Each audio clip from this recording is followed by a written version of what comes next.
ٹھیک ہو جائے تو پھر غذا تکڑی بھی تو اس میں کون سی بات ہے؟ اللہ تعالیٰ بھی تو اپنی مخلوق کا علاج کر رہا ہے نا، اپنے محبوب کی امت کا تربیت کر رہا ہے۔ اچھا بعض آیتیں نازل ہوئی، آیتیں تو اللہ نے اٹھا لی مگر حکم باقی رکھا۔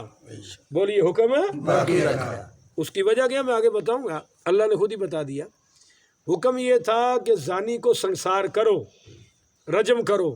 بولیے شادی شدہ زانی کو رجم کرو، سنسار کرو، مگر یہ آیت تو اٹھا لی گئی، حکم باقی رکھا۔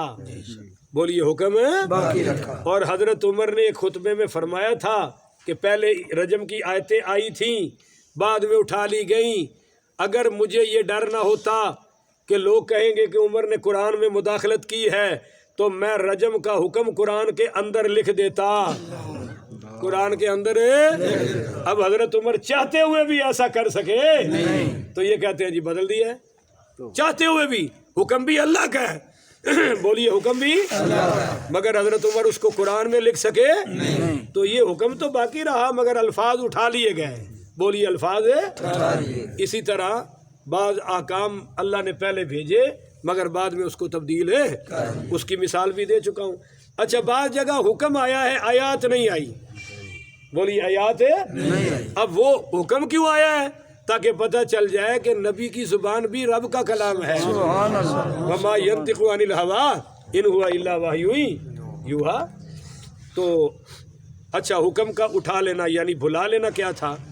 حضور پاک پڑھیے صلی اللہ علیہ وآلہ وسلم فرماتے ہیں کہ میں تم کو لیلۃ القدر بتانے آ رہا تھا، اللہ نے مجھے دے دی تھی کہ یہ ہے رات لیلۃ القدر، علم دے دیا تھا۔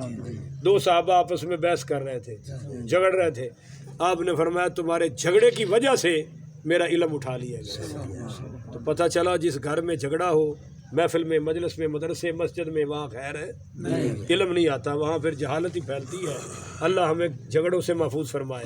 اللہ علم اٹھا بھی لیتا ہے تو آگے لاتا کیا ہے؟ ناتی بخیر منہا، اس سے بہتر حکم لے آتا ہے، او مثلیہا یا پھر اس جیسا کوئی حکم ہے۔ علم تعلم، کیا آپ نہیں جانتے؟ ان اللہ علی کل شیء قدیر، اللہ ہر چیز پہ قدرت رکھتا ہے۔ تم کون ہوتے ہو یہ کہنے والے کہ اللہ رد و بدل کون کر؟ اللہ ہے اور اللہ کا کلام ہے، اللہ کا نبی ہے، تو انو کی تکلیف ہے بھائی، اللہ جو چاہے کرے۔ بولو اللہ جو چاہے۔ علم تعلم ان اللہ، کیا آپ نہیں جانتے کہ بے شک اللہ لہو ملک السماوات والارض، سارے ملک آسمانوں کا اور زمینوں کا اس کے لیے ہے۔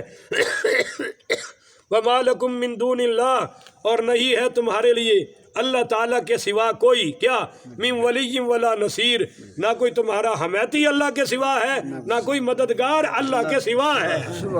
اللہ کے سوا، بولیے اللہ کے سوا، اللہ کے سوا تو کوئی نہیں، پر اللہ چاہے تو نبیوں سے بھی کرا سکتا ہے، نبی اس کے اپنے ہیں، ولی اس کے اپنے ہیں۔ ام تریدون، کیا تم ارادہ کرتے ہو، ان تسالوا رسولکم، کہ تم سوال کرو اپنے رسول سے، کما سئل موسیٰ من قبل، جس طرح کے سوال کیے گئے ہیں تم سے پہلے موسیٰ علیہ السلام سے۔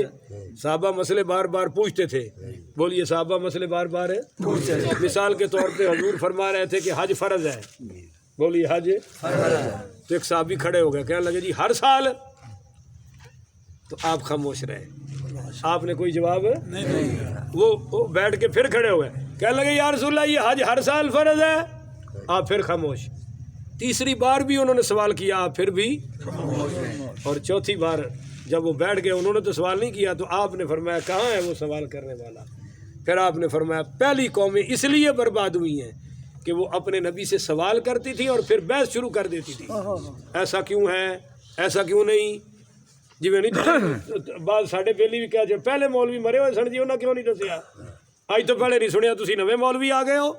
فرمایا وہ پہلے سوال کرتے تھے پھر بحث کرتے تھے، اس وجہ سے برباد ہوئے، ہلاک ہوئے۔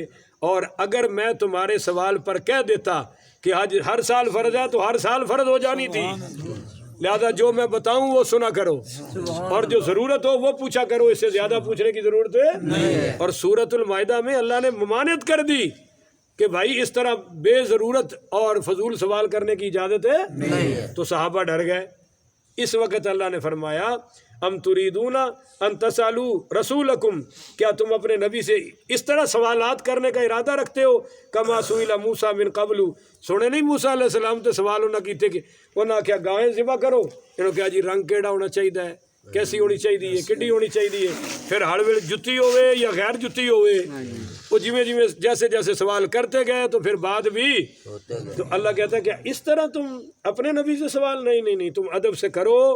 مثال کے طور پہ آپ نے حجۃ الوداع کے موقع پر پوچھا صحابہ سے کہ یہ مقام کون سا ہے، سبحان اللہ، انہوں نے نہیں سی پتا بھی مکہ ہے، شہر کون سا ہے، تو کوئی صحابی بولا، آپ نے پوچھا آج مہینہ کون سا ہے، کسی نے نہیں کہا ذی الحجہ ہے، آپ نے فرمایا تاریخ کون سی ہے، دن کون سا ہے، تو کوئی صحابی بھی اب صحابہ کہتے ہیں ہم اس لیے نہیں بولے کہ ہو سکتا ہے حضور مہینہ چینج کرنا چاہ رہے ہوں، دن بدلنا چاہتے ہوں، تاریخ ہے، لہذا صحابہ نے ایک ہی بات کہا جی اللہ جانتا ہے اس کا رسول جانتا ہے، اللہ بھی جانتا ہے اس کا رسول بھی، یہ صحابہ کا۔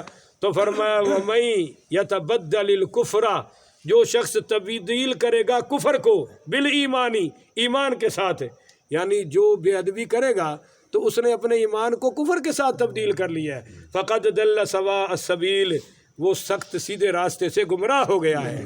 بولیے وہ شخص سیدھے راستے سے تو یہ ہے کہ ہماری ساری عبادتوں کا دار و مدار بنیاد ادب ہے، سبحان اللہ، بولیے جی بنیاد ہے ادب ہے، بڑوں کا ادب، بڑے بھائی کا ادب، باپ کا ادب، دادے کا ادب، چاچے کا ادب، تائے کا ادب، بڑھتے چلیے، سب سے بڑا ادب مصطفیٰ کا ہے، سبحان اللہ، اور اس سے بڑھ کر ہمارے خدا کا ادب، اللہ تعالیٰ کے احکام کا ادب ہے۔ اللہ تعالیٰ مجھے اور آپ کو سمجھنے کی توفیق عطا فرمائے۔ آخر دعوانا ان الحمدللہ رب